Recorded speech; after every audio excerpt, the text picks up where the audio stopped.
नमस्कार, स्वागत है आप सबका एनपी भारत में।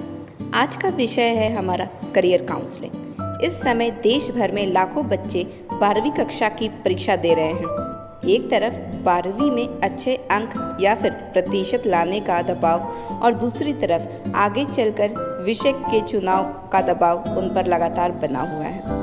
आज के डिजिटल वर्ल्ड में भी 50% से अधिक ऐसे बच्चे हैं जिन्हें नए कोर्स और उनके आने वाले स्कोप के बारे में कोई भी खास जानकारी नहीं है। यहाँ तक कि यूजीसी के नए पाठ्यक्रम से भी दुर्भाग्यतापूर्ण ये बच्चे अनजान हैं। आज एनपी भारत की यह खास पेशकश 12वीं की परीक्षा दे रहे या फिर दे चुके बच्चों और उनके अभिभावकों के लिए, जहां हम आपको एक सीमित समय और वाक्यों में एजुकेशन से संबंधित संपूर्ण जानकारी देने की प्रयास करेंगे। आज का हमारा जो विषय है वह है करियर काउंसलिंग। यह भारत के सबसे महत्वपूर्ण स्तंभों में से एक एजुकेशन सेक्टर से जुड़ा हुआ है। एक कहावत है, अधजल गगरी छलकत जाए। ये कहावत स्पष्ट रूप से उन लोगों पर सटीक बैठता है जो 12वीं पास बच्चों को अपने अपूर्ण जानकारी से मिसगाइड करने में कोई भी कमी नहीं छोड़ते। ऐसे लोग अक्सर आपको अपने परिजनों या फिर एजुकेशन दलालों में नजर आएंगे और उदाहरण के तौर पर ये कुछ यूँ बातें करते नजर आएंगे। अरे बेटा, आर्ट्स क्यों ले लिया? अब बीए जैसे सरल, बोरिंग और 10 से 20 हज़ार महीने की नौकरी के अलावा और तो कोई विकल्प ही नहीं बचा तुम्हारे पास। दूसरा एग्जाम्पल, अरे बेटी, बायो क्यों ले लिया? आप तो पहले नीट निकालो। जब तक नीट ना निकले माँ बाप के पैसे डुबाते रहो, तब तक शादी की उम्र हो जाएगी और तुम जीवन में कुछ भी नहीं कर पाओगे। तो बच्चों, सबसे पहले ऐसे बुद्धिजीवियों से दूर रहें। भारत एक विकासशील देश है जहां शिक्षा इस देश की विकास में एक महत्वपूर्ण भूमिका निभाती है। इसीलिए पढ़ाई की गुणवत्ता को बनाए रखने के लिए भारत सरकार ने कई ऐसे संस्थाओं की स्थापना की है जो नियमित तौर पर शिक्षा संस्थाओं जैसे विश्वविद्यालय या कॉलेजों पर ध्यान रखते हैं और किसी भी ऐसी गतिविधि जिससे बच्चों का भविष्य खतरे में पड़े उससे इन शैक्षिक संस्थानों को आगाह कराते हैं। भारत सरकार द्वारा बनाए गए कुछ शैक्षिक संस्थानों के नाम हैं यूजीसी, एआईसीटीई, एकेटीयू या फिर यूपीटीयू, नैक, एनबीए इत्यादि। यूजीसी का मतलब है यूनिवर्सिटी ग्रांट कमीशन। 1956 में जब यह संस्थान बनी तो इस संस्थान की स्थापना हुई ताकि जो किसी भी कॉलेज जिसका प्रदर्शन अच्छा है, जहां नियमों की अवहेलना किए बिना अच्छे से कॉलेज संचालित हो रहे हों, उन्हें विश्वविद्यालय की उपाधि देना और नियमों के उल्लंघन करने पर उन विश्वविद्यालयों से उनसे यह उपाधि छीन लेना। दूसरे संस्थान है AICTE, all India council for technical education. 1945 में बने इस संस्थान का मेन मकसद एजुकेशन सेक्टर में जुड़े ऐसे संस्थान जो कि टेक्निकल पढ़ाई पढ़ा रहे हों, जैसे बीटेक इत्यादि, उन कॉलेजों के लिए होती है जिनसे वहाँ पढ़ रहे बच्चों की टेक्निकल नॉलेज या फिर टेक्निकल ज्ञान पर ध्यान दिया जाता है। एकेटीयू या फिर यूपीटीयू, एकेटीयू का फुल फॉर्म है आपका अब्दुल कलाम टेक्निकल यूनिवर्सिटी और यूपीटीयू भी इसका दूसरा नाम है जिसका फुल फॉर्म है उत्तर प्रदेश टेक्निकल यूनिवर्सिटी। सन 2000 में इसकी स्थापना हुई और यह सिर्फ उत्तर प्रदेश राज्य में मौजूद शैक्षिक संस्थानों की मान्यता के लिए बनाई गई थी। ऐसे तमाम एफिलिएशन या फिर एक्रीडेशंस हैं जिनसे आप अपने कॉलेज या विश्वविद्यालय की गुणवत्ता की पहचान कर सकते हैं। यहाँ मैं आपको एक और लाइन क्लियर कर दूँ कि कॉलेज या विश्वविद्यालय में क्या अंतर होता है। कॉलेज वो शैक्षिक संस्थान है जिसकी मान्यता किसी विश्वविद्यालय से हो, जो अपनी बिल्डिंग में ना तो परीक्षा करवा सकते हैं, ना परीक्षा पत्र बना सकते हैं और ना ही परीक्षा पत्र जांच सकते हैं, या किसी भी पीएचडी या फिर नॉन पीएचडी प्रोफेसर को अपने यहाँ पढ़ाई के लिए रख सकते हैं या पढ़ाने के लिए रख सकते हैं। वहीं विश्वविद्यालय एक ऐसा शैक्षणिक संस्थान है जो अपने यहाँ सीमित बच्चों के दाखिले लेता है, अपनी बिल्डिंग में ही इनके सारे परीक्षा लेते हैं, कॉपियाँ साइन करते हैं। यहाँ के सारे प्रोफेसर्स जो पढ़ाने वाले हैं पीएचडी होल्डर्स होते हैं और सबसे अधिक प्लेसमेंट्स भी यहीं से होते हैं।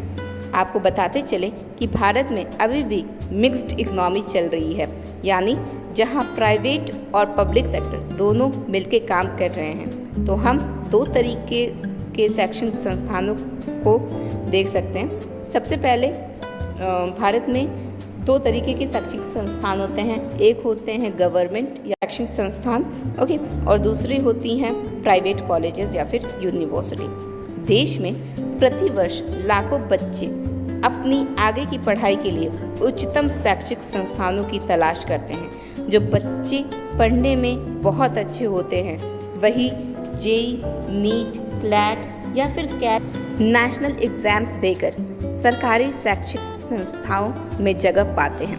वहीं जो बच्चे किसी भी कारणवश कम अंक पाते हैं वह प्राइवेट में जाते हैं। अब यहाँ एक अजीब व्यवस्था देखने को मिलती है जिसमें बच्चा सरकारी संस्थान के चक्कर में ड्रॉप लेता है, यानी एक साल अपना बैठता है, आगे की तैयारी करता है, नेशनल एग्जाम्स की तैयारी करता है, जिसका मूल्यतः कोई भी परिणाम नहीं निकलता नीट परीक्षा के अतिरिक्त। एक छोटा सा उदाहरण लीजिए, आईआईटी, एनआईटी, ट्रिपल आईआईटी में दाखिले के लिए हर साल 2 से 3 लाख बच्चे आवेदन भरते हैं और तीनों में कुल मिला के 50,000 से भी कम सीटें होती हैं। औसतन एक सरकारी सीट पर 10,000 बच्चे।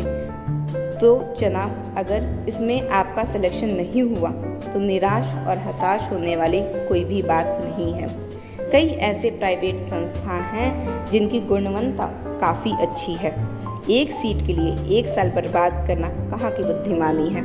आप जब ड्रॉप लेते हैं तो एक बात यह भूल जाते हैं कि आपका कंपटीशन अगले साल 100% नहीं 150% है, क्योंकि एग्ज़ाम पैटर्न हर साल बदलते हैं।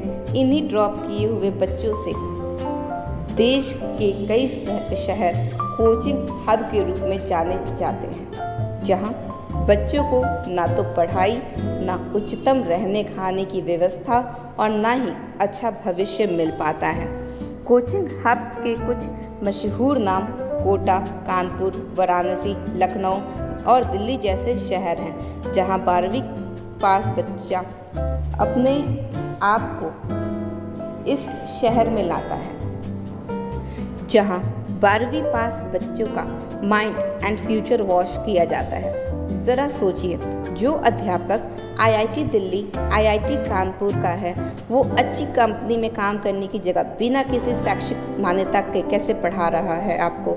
जिसने इंजीनियरिंग या डॉक्टर बनने के लिए आईआईटी और एम्स निकाला, वह शिक्षक कैसे और क्यों बना, वह शिक्षा व्यापारी क्यों बना। आपके 1 साल ड्रॉप करने से उस एक शिक्षक की कमाई 50,000 से 1 लाख तक की है प्रति बच्चे से। इसीलिए कानपुर, कोटा, वाराणसी और दिल्ली जैसे शहर में एक आम शिक्षक भी करोड़पति है। वहाँ एक हॉस्टल, एक दूसरा भूतखाना है, जहाँ बच्चों की भूख, नींद और स्वास्थ्य को धीरे धीरे खाया जा रहा है और ख़त्म किया जा रहा है। इसीलिए यह अत्यंत आवश्यक है कि आप बिना 1 साल बर्बाद किए 12वीं पास वाले साल ही दाखिला लेकर अपने उज्जवल भविष्य की तरफ सशक्त हो जाएं। अब यहाँ एक सवाल यह आता है कि देश में सरकारी शैक्षणिक संस्थाओं तो बहुत कम हैं, किंतु प्राइवेट संस्थान की बात करें तो 12,000 से भी अधिक प्राइवेट संस्थान, कॉलेज या फिर विश्वविद्यालयों के रूप में देश में चल रहे हैं। इनमें सही का चुनाव कैसे करें? इसका जवाब बड़ा ही सरल और स्पष्ट है। आप किसी भी धातु का उदाहरण ले लीजिए, सोना, चांदी या हीरा। इनकी भी 2 प्रजातियां आती हैं, असली और नकली। दोनों में फ़र्क क्या है? असली अच्छी दुकानों पर मिलती हैं, नकली कहीं पर भी मिलती है। दुकानदार नकली सामान बेचने के प्रयासरत रहता है, असली कम चमकता है और नकली ज़्यादा। असली को प्रचार प्रसार की कोई आवश्यकता नहीं है और नकली सिर्फ प्रचार और प्रसार के भरोसे ही बैठा है। यहाँ दुकानदार से हमारा कहने का मतलब है जो लोग आपके एडमिशन करवाने के समय बीच में दलाली खाते हैं या फिर दलाल बनकर आते हैं, ठीक है, वो हमेशा आपको उन कॉलेजेस को या फिर उन यूनिवर्सिटीज़ को बेचेंगे जिनसे उन्हें फ़ायदा है, आपको नहीं। उसी तरह जो भी प्राइवेट कॉलेज या यूनिवर्सिटी का प्रचार आप टीवी पर देखते हैं, जो अपने मुख से हर साल 20 से 30 हज़ार एडमिशन्स होने का दावा करते हैं, वही आडंबर से भरे हुए कॉलेज हैं और गुणवत्ता में न्यूनतम है। आपको दिन भर टीवी पर इनका प्रचार और प्रसार दिख सकता है। ज़रा सोचिए, IIT रुड़की, एम्स दिल्ली ये अपना प्रचार प्रसार तो नहीं करते, तो क्या ये शैक्षिक संस्थान खराब हैं? जरा सोचिए, कुल 30 से 40 कोर्स वाले शैक्षिक संस्थान में 20 से 30 हज़ार बच्चे हर साल दाखिला ले रहे हैं, तो एक कोर्स में लगभग 5 से 6 हज़ार बच्चे दाखिल हो रहे होंगे। जब इनके पास दाखिले का कोई नियम नहीं, तो आगे नियम कैसे होंगे? ऐसे तमाम प्राइवेट शैक्षिक संस्थान आपको अपने टीवी पर देखने को मिलेंगे, जो चंडीगढ़, गुजरात या फिर दिल्ली जैसे अन्य राज्यों से होंगे। दूसरी चीज़, फीस। अब यह एक ऐसा बिंदु है जो हर अभिभावक की सबसे मार्मिक कड़ी है। भारत देश जहां 50% से भी अधिक मिडिल क्लास फैमिली रहती है, वहाँ के लिए एड़ी चोटी का जोड़ लगाकर परिवार चलाना और आर्थिक ज़रूरतों को पूरा करना एक महत्वपूर्ण विषय है। जब भी आप कोई कॉलेज या फिर यूनिवर्सिटी चुनें, ध्यान रखें कि उनकी फ़ीस और एवरेज प्लेसमेंट कितनी है। उदाहरण के लिए, किसी अच्छे प्राइवेट यूनिवर्सिटी से बीटेक की फ़ीस जो होती है वो 1 लाख से 1.5 लाख की होती है, जिसमें आपकी एवरेज प्लेसमेंट 6 से 8 लाख रुपए की होती है। तो यूनिवर्सिटी अच्छी है।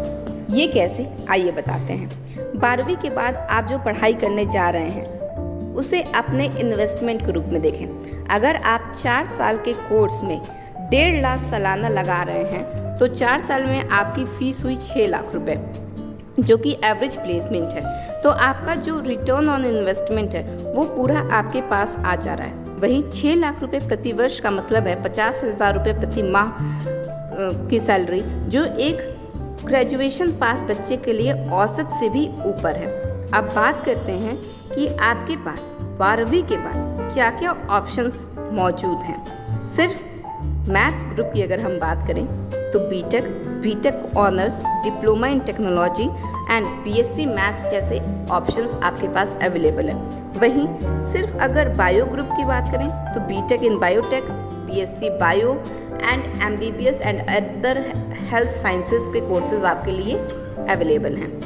अगर बायो एंड मैथ दोनों बच्चों के लिए बात करें कि वो ऐसे कौन से कॉमन सब्जेक्ट हैं जिन्हें दोनों साइंस ग्रुप के बच्चे चूज़ कर सकते हैं, तो BSc इन फिजिक्स, केमिस्ट्री और IT, BSc in agriculture, food processing और BSc in nutrition and dietetics, B pharma, D pharma, BMLT and BMRIT जैसे कोर्सेज मैथ्स एंड बायो यानी साइंस ग्रुप के दोनों बच्चे चूज़ कर सकते हैं। वहीं BCA, BBA, BA in journalism, economics and politicals, BSc in UI and graphics, law, hotel management ऐसे प्रोग्राम हैं जिन्हें किसी भी ग्रुप का बच्चा पढ़ सकता है। सो हम आपको बहुत सारी शुभकामनाएं देते हैं NP भारत की तरफ से आपके उज्जवल भविष्य के लिए।